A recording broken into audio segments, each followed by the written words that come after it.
Hi guys and welcome to Chunky Chef's Kitchen, the home of fat cooking. Today's recipe is aloo gosht served with homemade naan, so let's get started. I have some red chili flakes, some garam masala, some dry crushed coriander seeds, Kashmiri basal powder, salt, fresh coriander, green chilies, some ginger, a whole bulb of garlic which are peeled, tomatoes, onions, red potatoes that I have washed and now soaking in water, and I have some meat on the bone, about 1.5 kilos.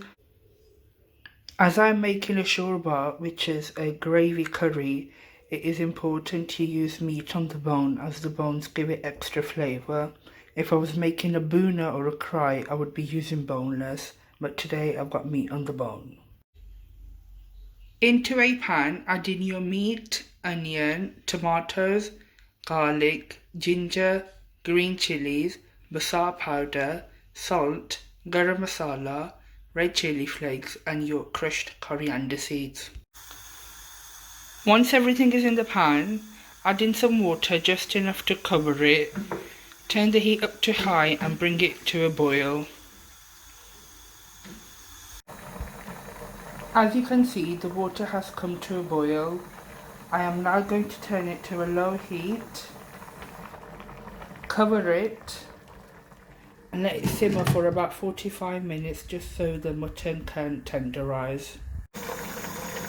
So after 45 minutes on a low heat, the meat has now tenderized. I have turned the heat up to high and I'm going to completely dry this water up. Once the water has dried up, all the onion, the tomato, the ginger and garlic will form the masala.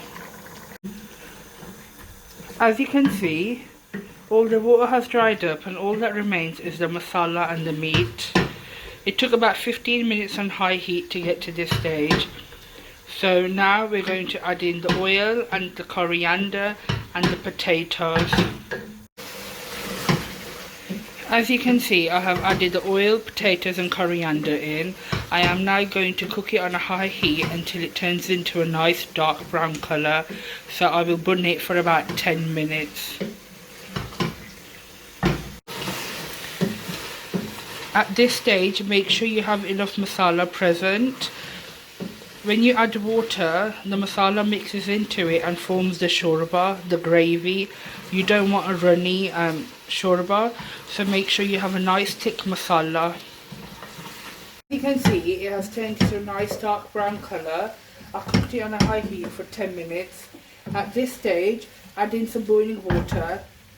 First, I'm only going to add in a bit, just to scrape the sides and the bottom. Then I will add the remaining boiled water. Scrape the bottom and the sides, add in your remaining boiling water. You don't want to add in too much as the gravy will go really watery, so add in just a bit as it will reduce, so you don't want it too less, don't want it too much. And now I'm going to bring it to the boil on a high heat. As you can see, the shorba has come to a boil now. I'm going to cover it with the lid, turn it down to low and let it simmer for about 25 to 30 minutes just so the potatoes can cook through and the oil can rise to the surface. So it's been 30 minutes now, the oil has risen to the surface and the potatoes are fully cooked through and the shorba has a beautiful consistency. Your aloo gosht are now ready. I have a teaspoon of black seeds, which are also known as kalonji, a teaspoon of salt, a teaspoon of sugar, a teaspoon of baking powder, and a quarter of a teaspoon of baking soda, which is also known as bicarbonate of soda.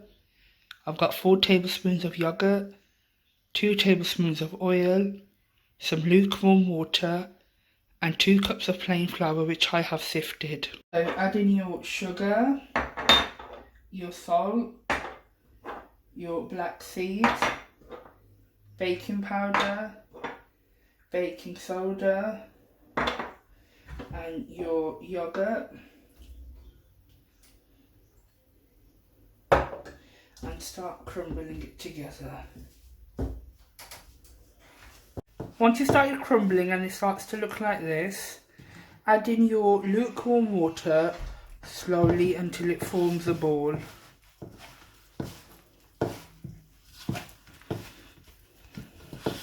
can see a dough ball has formed. I gradually added about 100 milliliters of lukewarm water and kneading it constantly. You now add in your oil and start kneading it again. I kneaded the oil into the dough. It looks like this now, it's nice and soft. Now I'm going to cover it and leave it to rest for 2 hours. So the naan dough has been resting for 2 hours and it's really soft now. We can use it to make the naans. So I have formed a mini dough ball. I'm going to dip it into plain flour. I'm also going to spread some plain flour onto the surface. Make sure it's plain flour, not roti atta. And I'm going to roll it out into an oblong shape to represent a naan. Shaped your naan, get some water and spread it on one of the sides of the naan. The side that you watered, place it onto the tawa and let it cook on a medium heat until bubbles form. This recipe will not work on a non-stick tawa.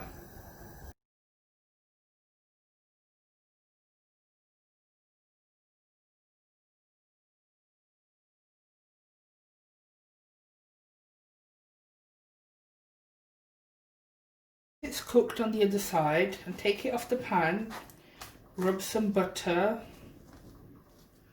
and sprinkle it with fresh coriander. So here we have it guys, the end product. Chunky Chef's Aloo Gosht served with fresh homemade buttered and coriander naan. I hope you like the recipe and I hope you recreate it. Please don't forget to like, comment, share and subscribe, and I shall see you on the next video.